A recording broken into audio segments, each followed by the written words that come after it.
बंगाल की मुख्यमंत्री ममता बनर्जी को एक ही दिन में देश की 2 अदालतों ने बड़ा झटका दिया। संबित पात्रा की प्रेस कॉन्फ्रेंस, कोलकाता हाईकोर्ट का फैसला और सुप्रीम कोर्ट की फटकार। 4 अप्रैल का दिन ममता बनर्जी के लिए मुसीबत लेकर आया। 26,000 शिक्षकों की बहाली का मामला क्या है? रामनवमी पर बंगाल में जुलूस रोकने के पीछे वोट बैंक की वो कौन सी राजनीति थी जिसे कोर्ट ने एक झटके में खत्म कर दिया? विस्तार में सब कुछ सुनिए। आओ ना, ये डिस्ट्रिक्ट कोर्ट ने नहीं, सुप्रीम कोर्ट ने बताया है। और ऐसे रिक्रूटमेंट स्कैम्स के लिए याद करिए, हरियाणा में पूर्व में मुख्यमंत्री जेल गए हैं। जेल दीदी जेल जाएंगी, अलबत्त जाएंगी। दरअसल पश्चिम बंगाल की मुख्यमंत्री ममता बनर्जी की मुश्किलें लगातार बढ़ती जा रही है। कलकत्ता हाईकोर्ट द्वारा पश्चिम बंगाल के करीब 26,000 शिक्षकों की भर्ती प्रक्रिया को रद्द करने के आदेश जारी करने के बाद भाजपा ने सीएम ममता बनर्जी के इस्तीफे की मांग कर डाली। भाजपा की तरफ से कहा जा रहा है कि कोर्ट के फैसले के बाद ममता को सत्ता में रहने का कोई अधिकार नहीं है। सुप्रीम कोर्ट ने कलकत्ता हाई कोर्ट के फैसले को सही ठहराते हुए 25,000 टीचिंग और नॉन टीचिंग स्टाफ की नियुक्ति को रद्द करने का फैसला सुनाया है। ये भर्ती पश्चिम बंगाल स्कूल सिलेक्शन कमीशन के तहत की गई थी। वहीं राज्य सरकार ने सुप्रीम कोर्ट में इसे चुनौती दी थी। पश्चिम बंगाल की मुख्यमंत्री ममता बनर्जी ने कहा कि वो कोर्ट के इस फैसले को स्वीकार नहीं करती हैं।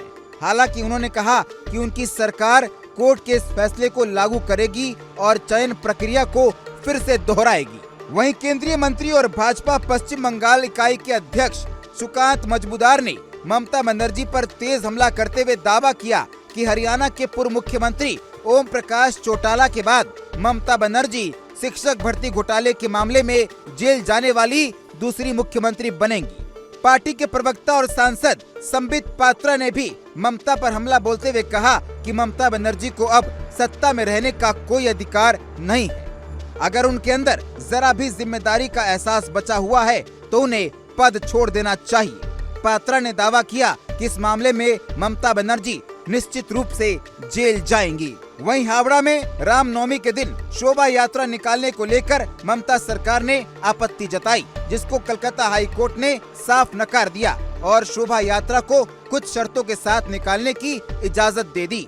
कोर्ट ने हिंदू संगठन को हावड़ा में प्रस्तावित रूट पर रामनवमी की रैली निकालने की अनुमति दे दी है। कोर्ट ने मामले की सुनवाई करते हुए 6 अप्रैल को होने वाली रामनवमी की रैली निकालने की इजाजत दे दी है। हिंदुस्तान में कानून का शासन है और एक बार हमारी सरकार बनेगी बंगाल में, the full force of law will come upon Mamata Banerjee. पूरा फोर्स जो कानून का है, नैतिकता का है, भारत के संविधान का है, उसके मुताबिक जिन लोगों ने हजारों लाखों लोगों के जीवन को नारकीय बनाया है, उनको दुख दिया है, प्रताड़ना दी है, वो जेल के सलाखों के पीछे होने ही चाहिए। मैं आज न्यूज में देख रहा था, कितने लोग रो रहे हैं, कितनी टीचर्स रो रही हैं, उनका घर बर्बाद हो रहा है। ये जो अभी लगभग 26,000 लोग निकाले जाएंगे, क्या लगता है आपको, अगर भ्रष्टाचार के माध्यम से भी जो टेंटेड हैं उनको भी रखा गया हो तो उनके जिंदगी पर भी क्या गुजर रही होगी? क्योंकि ये सारी घपलेबाजी, घोटालेबाजी ममता बनर्जी की सरकार ने किया है, इसलिए लाखों लोग आज परेशान हैं। ममता बनर्जी जी से आज हम सब डिमांड करते हैं कि जो 25,750 लोगों की तनख्वाह बंद होगी, ममता बनर्जी टीएमसी के फंड से, सीएम रिलीफ फंड से उनका भरण पोषण करे और उनको सैलरी दे। देखिए, मैं ममता बनर्जी से पहले और ममता बनर्जी पार्टी से और पूरे भारत के जो सेकुलर है उनसे एक सवाल पूछना चाहता हूं। मैं लगातार 2 दिन से सवाल पूछते आ रहा हूं, लेकिन इसका जवाब नहीं मिला मुझे अभी। कोई सेकुलर वाले दे दे कम से कम। हम तो सांप्रदायिक है। कुछ दिन पहले ईद हुआ, ईद में कहीं पे नमाज के समय पत्थर नहीं पड़ा। हर साल रामनवमी में कहीं ना कहीं पत्थर चलता है। इसका कारण क्या है? मार्क्सिस्ट वाले बता दे, मार्क्सिस्ट फिलोसफी से क्या कारण है? हमारे कांग्रेस वाले बता दे, गांधीयन फिलोसफी से इसका क्या कारण है? तृणमूल कांग्रेस इकोनॉमिक एंगल से बता दे, उनसे तो उनको तो पैसा भी ना कुछ दिखता नहीं, फाइनेंशियल एंगल से बता दे।